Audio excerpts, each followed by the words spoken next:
Hello everyone, कैसे हैं आप सब। स्वागत है आपका मेरे यूट्यूब चैनल कॉमर्स वाले में। आज इस वीडियो में मैं आपसे डिस्कस करने वाला हूं कि आप घर बैठे अपना इनकम टैक्स का कंप्यूटेशन कैसे बना सकते हैं। जब आप इनकम टैक्स का रिटर्न फाइलिंग करते हैं तो आईटीआर के पोर्टल से आपको एक्नॉलेजमेंट मिल जाता है जो कि एक पेज का होता है। बट अगर आप आईटीआर फॉर्म की बात करें तो बहुत ही लेंदी हो जाता है वो। तो आपको क्या करना है, एक या दो पेजेस में अपना इनकम टैक्स का कंप्यूटेशन जो है वो बना लेना है। अभी आपको किसी भी प्रोफेशनल की जरूरत नहीं है, आप खुद से अपना इनकम टैक्स का जो कंप्यूटेशन है वो बना सकते हैं। ठीक है, यहाँ पे मैं आपको बताने वाला हूँ कैसे आपको बनाना है। यहाँ पे इनकम मैंने कवर किए हुए हैं, इनमें से जो आपका इनकम नहीं है उसको आपको जीरो करना है। जीरो करने के बाद आप इसको हाइड कर सकते हैं। ठीक है, तो आइए समझते हैं कि कैसे आपको बनाना है। पहले आपको असेसमेंट ईयर लिख लेना है, इसके बाद आपको यहाँ पे नाम लिख लेना है। मैं इसको शेयर कर दूंगा मेरे टेलीग्राम चैनल पे ताकि आप वहाँ से डाउनलोड कर सकें और सिंपली एडिट कर सकें। ठीक है, तो आपको एड्रेस डाल देना है, रेसिडेंट है या नहीं वो बता देना है। Previous year PAN card number, आपको स्टेटस डाल देना है। इसके बाद date of birth and Aadhaar number यहाँ पे डाल देना है। आधार नंबर कोशिश कीजिए कि सारे आधार नंबर यहाँ पे आ जाएं। इसके बाद आपको यहाँ पे इनकम दिखा देना है। जैसा कि आप सैलरी देखेंगे, सैलरी 9 लाख मैंने यहाँ पे दिखाया हुआ है, बट यहाँ पे मैंने शेड्यूल 1 लिखा हुआ है। तो हम पहले 1 देख लेते हैं। 1 में क्या करना है, बेसिकली आपको यहाँ पे सैलरी दिखा देनी है। इसके बाद जो भी एग्जाम्पशंस हैं वो एग्जाम्पशंस आप यहाँ पे दिखा दीजिए। दिखाने के बाद लेस करने के बाद आपकी सैलरी यहाँ पे आ जाएगी। जैसे ही आ जाएगी ऑटोमेटिकली ये सैलरी जो है वहाँ पे रिफ्लेक्ट हो जाएगी, जो कि मैंने यहाँ पे लिंक किया हुआ है। इसके बाद आपका स्टैंडर्ड डिडक्शन है 50,000 तो दिखाइए, प्रोफेशनल टैक्स है तो दिखाइए, नहीं है तो आप इसको जीरो कर सकते हैं। ठीक है, तो यहाँ से ऑटोमेटिकली एडजस्ट हो जाएगा। अगर है तो आप 2500 दिखा सकते हैं, कोई भी दिक्कत नहीं है। ठीक है, इसके बाद आपका इनकम हाउस प्रॉपर्टी से है, सॉरी यहाँ पे हाउस प्रॉपर्टी लिख दिया है मैंने। इनकम फ्रॉम बिजनेस और प्रोफेशन होना चाहिए, बिजनेस एंड।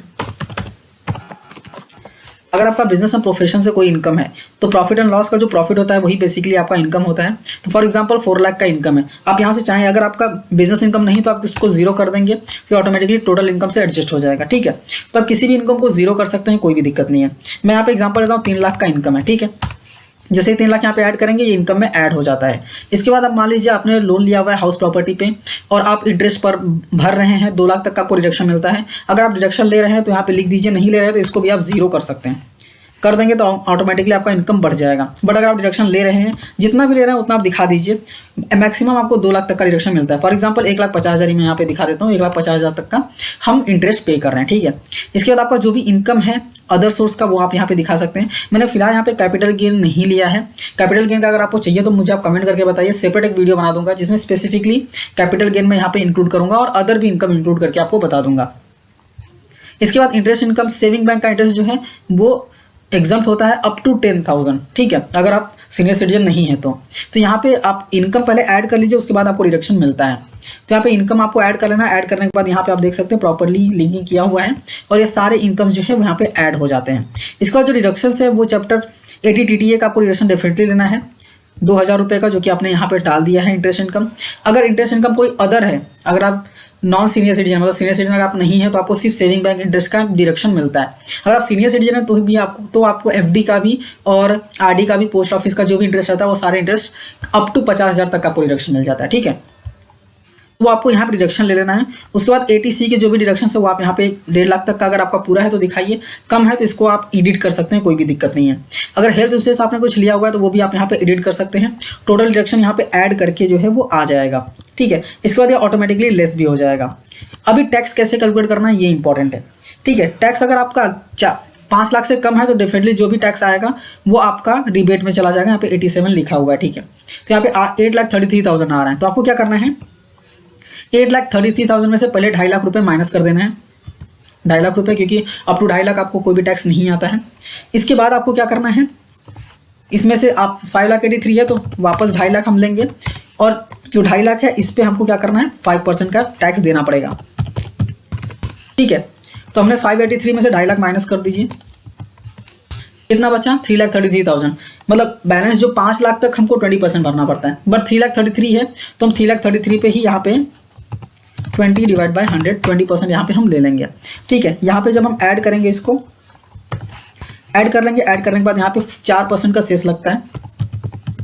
आप चाहें तो ये सारी चीज़ें यहाँ कंप्यूटेशन में भी दिखा सकते हैं, कोई दिक्कत नहीं है। मतलब सेस अलग से दिखा सकते हैं। अगर आप चाहें नहीं दिखाना है तो आप नहीं भी दिखा सकते हैं। आपको इक्वल टू करना है, यहाँ पे इसको ऐड करना है, इसको ऐड करना है। ये आपका टैक्स हो गया। चूंकि आपका 5 लाख के ऊपर इनकम है तो यहाँ पे आपको रिबेट कुछ भी नहीं आएगा, तो यहाँ आपका नेट टैक्स जो है वो पेबल हो जाएगा। ठीक है, यहाँ पे कुछ TDS भी रहता है, TDS का पोर्शन भी रहता है। तो आपको क्या करना है, आपको सिंपली ऐड कर, अगर TDS का पोर्शन है तो, नहीं है तो आप इसको स्किप कर सकते हैं। ठीक है, एक लाइन ऐड करना है, वापस यहाँ पे लिखना है लेस TDS, जो भी आपका TDS अमाउंट रहेगा। फॉर एग्जाम्पल लेते हैं, फॉर एग्जाम्पल TDS 80,000 रुपीज़ का मेरा TDS ऑलरेडी कटा हुआ है।